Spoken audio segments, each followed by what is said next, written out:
শনিবার সকালে দেশে নিউরো রোগীদের চিকিৎসা সেবার পরিধি বাড়াতে ন্যাশনাল ইনস্টিটিউট অব নিউরোসায়েন্সেস ও হাসপাতালের সম্প্রসারিত 500 শয্যার নতুন ভবন উদ্বোধন করেন প্রধানমন্ত্রী তারেক রহমান। উদ্বোধন অনুষ্ঠানের সঙ্গে ছিলেন তার স্ত্রী কার্ডিওলজিস্ট ডাক্তার জুবাইদা রহমান। উদ্বোধন শেষে হাসপাতাল চত্বরে গাছের চারা রোপণ করেন সরকার প্রধান।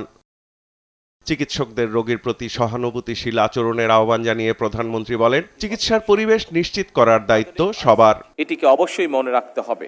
চিকিৎসা সেবা এবং চিকিৎসা পরিবেশ নির্ভীক করতে সকল দায় দায়িত্ব চিকিৎসকের একক নয়, বরং আমি মনে করি চিকিৎসক, রোগী এবং রোগীর উদ্বিগ্ন স্বজন এই তিনটি পক্ষের মধ্যে পারস্পরিক আস্থা, সম্মান এবং সহানুভূতির সম্পর্ক বজায় থাকা অত্যন্ত জরুরি।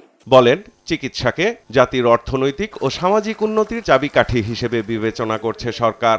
বর্তমান সরকার স্বাস্থ্যের অধিকার কেবল মৌলিক অধিকারই নয়, এটি একটি জাতির অর্থনৈতিক এবং সামাজিক উন্নতির চাবিকাঠি বলে মনে করে। চিকিৎসা ব্যবস্থার উন্নয়নে সরকারের নানা পদক্ষেপও তুলে ধরেন তিনি। শিশুদের শিক্ষা ও স্বাস্থ্যের প্রতি বিশেষ নজর দেওয়া আমাদের সকলের দায়িত্ব এবং কর্তব্য বলে আমি দৃঢ়ভাবে বিশ্বাস করি। সেদিকে লক্ষ্য রেখে বর্তমান সরকার শিশুদের জন্য নতুন শিক্ষা কারিকুলাম প্রণয়ন করছে। একইভাবে শিশু স্বাস্থ্যের প্রতিও সরকার বিশেষভাবে নজর দিয়েছে।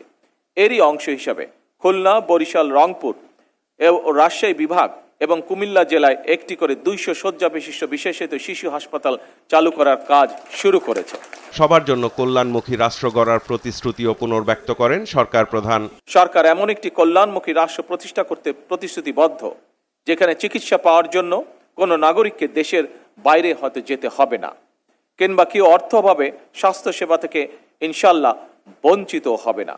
জনগণকে দেয়া প্রতিশ্রুতি পূরণে চিকিৎসকদের সহযোগিতাও চান প্রধানমন্ত্রী তারেক রহমান।